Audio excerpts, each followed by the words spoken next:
Thank you for all of you.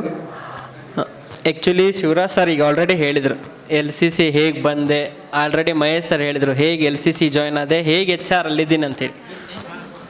ಈಗ already senior guests means Girish Angadi sir, Sudhir sir, junior Puneeth Rajkumar already all has bin spoken about the job career, ಹೇಗೆ job ನೀವು ಗೋಲಲ್ಲಿ start ಆಗಬೇಕು ಅಂತೇಳಿ. ನಾನು ಲೈಟಾಗಿ ಹೇಳ್ತೀನಿ, ಆ್ಯಕ್ಚುಲಿ ಜಾಸ್ತಿ ಡ್ರ್ಯಾಗ್ ಮಾಡೋಕ್ಕೆ ಹೋಗಲ್ಲ. ಮೀನ್ಸ್ ಆ್ಯಕ್ಚುಲಿ ನಾನು ಎಲ್ ಸಿ ಸಿ ಬಂದು has you know the SAP MM ಗೆ ಜಾಯ್ನ್ ಆದೆ. Like 45 days to 50 days it was like course. Join ಆಗಿ ಸ್ಟಾರ್ಟ್ ಆದೆ. Sir used to send for some of the interview ಹೋಗ್ತಾ ಇದ್ದೆ. Some of the interview fail pass like XYZ. Okay, one day actually sir was not send for me. ನಾನೊಂದು passport Seva Kendra Hubli in IT park I attended the interview. And that day I got the interview from the Mahesh sir, one company like Tata Marco Polo, the Tata Motors Body Solution. Same day ಎರಡು interview ಇದೆ. How can I face? So I was little bit tough situation. ಒಂದು ದಿನ ಎರಡು interview. So I gone for the passport ಸೇವಾ ಕೇಂದ್ರ first preference. ಯಾಕಂದರೆ I applied from my side, but sir has been referred from the Tata Motors. By my luck was not there in the passport ಸೇವಾ ಕೇಂದ್ರ. Last ಒಂದು ಸ್ಕಿಲ್ಲಲ್ಲಿ ಹೋಯ್ತು. I agree with that my skill. There was a MCQ like was 60 to 70 marks I must be getting, but I got only 58. So little bit of MCQ was there about the international, all the ವಗೇರ passport Seva Kendra ಅಂದರೆ ಇಂಟರ್ನ್ಯಾಷನಲ್ದೆಲ್ಲ ಗೊತ್ತಿರಬೇಕು. So I gone for the SAP ಮೇಲೆ ಅಂಥೇಳಿ sir ನನಗೆ suggest ಮಾಡಿದರು Tata motors. But when I gone there the job was in to the production. ಸರಿಗೆ ನಾನು ಅಲ್ಲಿಂದ ಕಾಲ್ ಮಾಡಿ ಲೈಕ್ ಸರ್ ಪ್ರೊಡಕ್ಷನ್ ಇದೆ, ನಾನು ಹೆಂಗೆ ಮಾಡಲಿ, ಲೆಟ್ ಇಟ್ ಗೋ ಹೋಗಿ ಅಂತಂದ್ರೆ ಜಾಯ್ನ್ ಆಗಿ. But I join the SAP.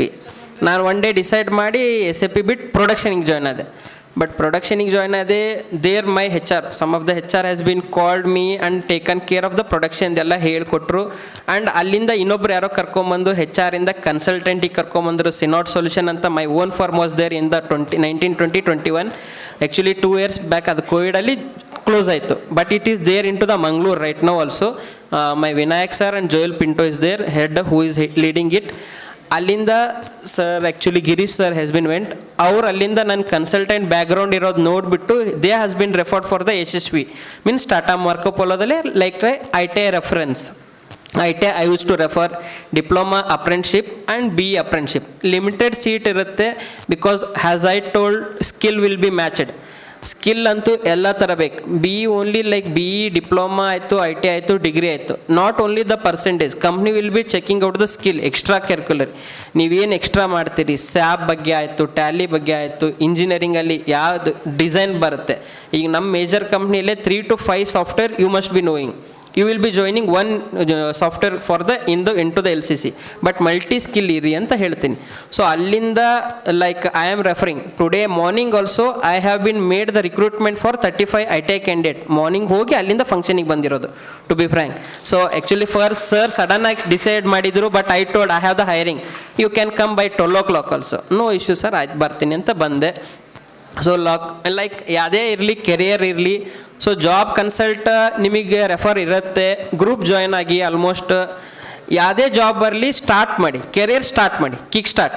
Like ಮ್ಯಾಚ್ಟಿಕಲ್ಲಿ ನಾವು ಫಸ್ಟ್ ಒಂದು ಕಡ್ಡಿ ಹಚ್ತೀವಿ, ಹತ್ತಲ್ಲ, ಇನ್ನೊಂದು ಕಡ್ಡಿ ತೊಗೊಂಡು ಹಚ್ತೀವಿ, ಹತ್ತತೈತಿ. ಸೊ ಆ ಥರ ನಿಮ್ಮ ಕೆರಿಯರ್ನ ಯಾವುದೇ ಒಂದು ಕಡ್ಡಿಯಿಂದ ಸ್ಟಾರ್ಟ್ ಮಾಡಲೇಬೇಕಾಗತ್ತೆ. ನಿಮ್ಮ ಕ್ಯಾಂಡಲ್ನ ನೀವು ಲೈಟ್ ಮಾಡಬೇಕಾಗತ್ತೆ. ಸಮ್ ಟೈಮ್ ಬೇರೆಯವ್ರು ಲೈಟ್ ಮಾಡ್ತಿರ್ತಾರೆ, but you have to kick start by yourself. Go with whatever the salary, whatever the expectation. Don't expect anything more. Salary ಆಯಿತು ವಗೇರ. ಸೊ ಯಾಕಂದರೆ ಕೆರಿಯರ್ ಸ್ಟಾರ್ಟ್ ಆಯ್ತಂದರೆ it will take care. No means it will not take.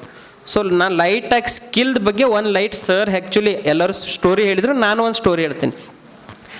ಮೊಲ ಮತ್ತು ಆಮೆ ಕತೆ ಅಂತೂ ನಿಮ್ಗೆ ಗೊತ್ತಿರಬೇಕು ಮೇ ಬಿ. ಮೊಲ ಮತ್ತು ಆಮೆ ಕತೆಯಲ್ಲಿ ಯಾರು ಗೆದ್ದರು ಫಸ್ಟಲ್ಲಿ? ಆಮೆ. So you know the story. So ಅದೇ ಒಂದು 15 years ಆದಮೇಲೆ 15 to 18 years ಅವ್ರು ಲೈಕ್ ಓಕೆ ವಗೇರ ಇಬ್ಬರು ಒಂದು ಇಂಟ್ರ್ಯೂವಲ್ಲಿ ಹೋಗಿದ್ದರು, ಒಂದು ಜಾಬ್ ಇಂಟ್ರ್ಯೂವಲ್ಲಿ. There like MCQ was there. MCQ ಇತ್ತು, ಆಮೆನೂ ಅಟೆಂಡ್ ಆಗಿತ್ತು, ಮೊಲನೂ ಅಟೆಂಡ್ ಆಗಿತ್ತು. ಬಟ್ HR ಸೆಲೆಕ್ಟೆಡ್ ದ ಆಮೆ. ಬಟ್ ವೈ ಮೀನ್ಸ್ ಆಮೆ ಗಾಟ್ 85, ಮೊಲ ಗಾಟ್ 87. ಮೊಲಕ್ಕೆ 87 ಇರುತ್ತೆ, 85 ಇತ್ತಿದು ಯಾವುದೋ ಆಮೆ. ಬಟ್ ಯಾಕೆ ಅದನ್ನ ಯಾಕೆ ಸೆಲೆಕ್ಟ್ ಮಾಡಿದ್ರೆ ಆಮೇನ? because it was won the race, he was having the sports certificate before 15 years to 18 years back. ಆ ಸರ್ಟಿಫಿಕೇಟ್ ಒಂದು ಲ್ಯಾಗ್ ಇದು ಪ್ಲಸ್ ಆಗಿ +5 85 + 5 90. ಸೊ ಅದೇ ಥರ ಈಗ ನಿಮಗೆ ಗ್ರ್ಯಾಜುಯೇಷನ್ ಸರ್ಟಿಫಿಕೇಟ್ ಆಯಿತು, LCC ಇಂದ ಯಾವುದೇ certificate, sap design certificate, that will be helping for your company. ನಿಮ್ಮದು ಡಿಗ್ರಿ ಸರ್ಟಿಫಿಕೇಟ್ ಜೊತೆ ಎಕ್ಸ್ಟ್ರಾ ಏನು ಕರಿಕ್ಯುಲರಮ್ ಅಂತ ಹಾಕಿರ್ತೀರಿ ನೀವು ಕೆಳಗಡೆ, ಹೌದಾ? ಅದೇ ಥರ ಸರ್ಟಿಫಿಕೇಟ್ ಮ್ಯಾಂಡೇಟ್ರಿ ಆಗುತ್ತೆ. ಸೊ ಅದಕ್ಕೋಸ್ಕರ ಹೇಳೋದು, ಎಕ್ಸ್ಟ್ರಾ ಕರಿಕ್ಯುಲರಿ ಎಕ್ಸ್ಟ್ರಾ ಸ್ಕಿಲ್ ನೀವು ಮ್ಯಾಚ್ ಮಾಡ್ಕೋರಿ. ನಾನು ಜಾಸ್ತಿ ಡ್ರ್ಯಾಗ್ ಮಾಡೋಕ್ಕೆ ಹೋಗಲ್ಲ, ಆ್ಯಕ್ಚುಲಿ ಎಂಜಾಯ್ ಮಾಡಿ. ಹಾಗೆ ಸುಮ್ಮನೆ ಈಗ ಆ್ಯಕ್ಚುಲಿ ನಾನು ಫಸ್ಟ್ ಪ್ರೋಗ್ರಾಮಲ್ಲಿ ನಾನೇ ಡ್ಯಾನ್ಸರು ಆ್ಯಕ್ಚುಲಿ ಎಲ್ಲ ಇದ್ದೆ 2018 and 19 ಇಲ್ಲೇ ಇದರಲ್ಲಿ ರಂಗಭವನದಲ್ಲಿತ್ತು. So again sir has bin invited me for this function for as a chief guest. So enjoy ಮಾಡಿ, all the best. Thank you.